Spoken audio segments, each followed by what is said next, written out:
ಇಂದು ನಮ್ಮ ನೆಚ್ಚಿನ ನಾಯಕರಾದ ಶ್ರೀ ಕೆ ಕರಿಯಪ್ಪನವರು ಸಿಂಧನೂರು ತಾಲೂಕಿನ ಒಳಬಳ್ಳಾರಿ ರಸ್ತೆಯಲ್ಲಿರುವ ಅಲ್ಪಸಂಖ್ಯಾತ ಮುರಾರ್ಜಿ ದೇಸಾಯಿ ವಸತಿ ಶಾಲೆಯ ಮಕ್ಕಳು ಬೆಳಗಿನ ಉಪಹಾರ ಸೇವಿಸಿದ ನಂತರ ಮಕ್ಕಳ ಆರೋಗ್ಯವು ಅಸ್ತವ್ಯಸ್ತವಾಗಿರುವುದನ್ನು ಕೇಳಿ ಸಿಂಧನೂರು ನಗರದ PWD ಕ್ಯಾಂಪ್ನಲ್ಲಿ ಇರುವ ಸರ್ಕಾರಿ ಮಕ್ಕಳ ಆಸ್ಪತ್ರೆಗೆ ತೆರಳಿ ಆಸ್ಪತ್ರೆಯಲ್ಲಿ ದಾಖಲಾದ ವಿದ್ಯಾರ್ಥಿಗಳ ಆರೋಗ್ಯವನ್ನು ವಿಚಾರಿಸಿ ಅಧಿಕಾರಿಗಳು ಹಾಗೂ ಹಾಸ್ಪಿಟಲ್ನ ಅಧಿಕಾರಿಗಳ ಜೊತೆ ಈ ಘಟನೆ ಕುರಿತು ಚರ್ಚೆ ನಡೆಸಿದರು.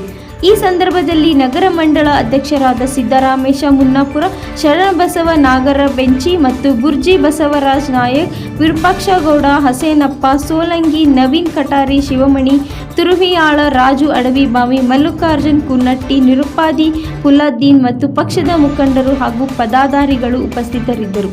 ಒಳಬಳ್ಳಾರಿ ರೋಡಲ್ಲಿರುವಂಥ ಅಲ್ಪಸಂಖ್ಯಾತರ ಮುರಾರ್ಜಿ ದೇಸಾಯಿ ಸ್ಕೂಲ್ನಲ್ಲಿ ಈಗಾಗಲೇ ಸುಮಾರು 22 ಮಕ್ಕಳು ಬೆಳಗಿನ ಉಪಹಾರ ತೆಗೆದುಕೊಂಡ ನಂತರ ಅಸ್ತವ್ಯಸ್ತಗೊಂಡು ಸಿಂಧನೂರು ಸರ್ಕಾರಿ ಆಸ್ಪತ್ರೆಯಲ್ಲಿ ಅಡ್ಮಿಂಟ್ ಆಗಿ ಅಲ್ಲಿರುವಂಥ ಆಡಳಿತ ವರ್ಗದವರು, ವಾರ್ಡನ್ಗಳಿರ್ಬೋದು, ಹಾಸ್ಟೆಲ್ ಸೂಪರಿಂಟೆಂಟು ಕೂಡ ಬೇಜವಾಬ್ದಾರಿಯಿಂದ ಮಕ್ಕಳಿಗೆ ವಿಷಪೂರಿತವಾದ ಆಹಾರವನ್ನು ಕೊಟ್ಟು ಮಕ್ಕಳಿಗೆ ಹೆಚ್ಚು ಕಮ್ಮಿ ಆಗಿದ್ದರಿಂದ ಇವತ್ತಿನ ದಿವಸ ಈ ಹಾಸ್ಪಿಟ್ಲಲ್ಲಿ ಜಾಯ್ನ್ ಆಗಿ ಎಲ್ಲ ಮಕ್ಕಳು ದೇವ್ರ ದಯದಿಂದ ಸುರಕ್ಷಿತವಾಗಿ ಅಪಾಯದಿಂದ ಪಾರಾಗಿದ್ದಾರಂತೆ ನಾನು ಹೇಳ್ತಾ ಇದ್ದೆ.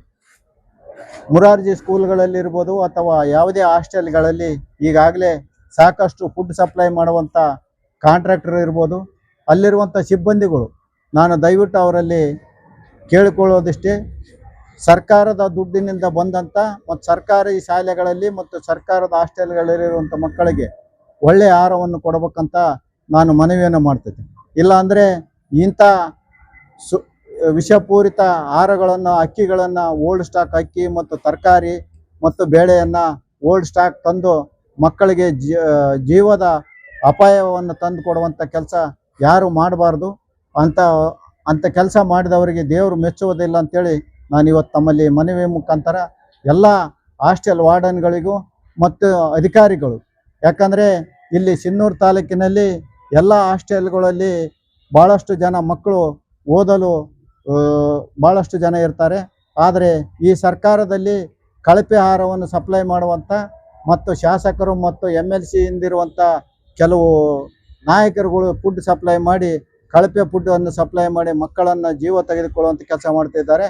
ಅಂಥವ್ರ ವಿರುದ್ಧ ಕೇಸನ್ನು ದಾಖಲಿಸಿ ಅವ್ರನ್ನ ಒಳಗಾಕುವಂಥ ಕೆಲಸ ಆಗಬೇಕಂತೇಳಿ ನಾನು ಪತ್ರಿಕಾ ಮಾಧ್ಯಮದ ಮುಖಾಂತರ ಮನವಿಯನ್ನು ಮಾಡ್ತಾಯಿದ್ದೆ.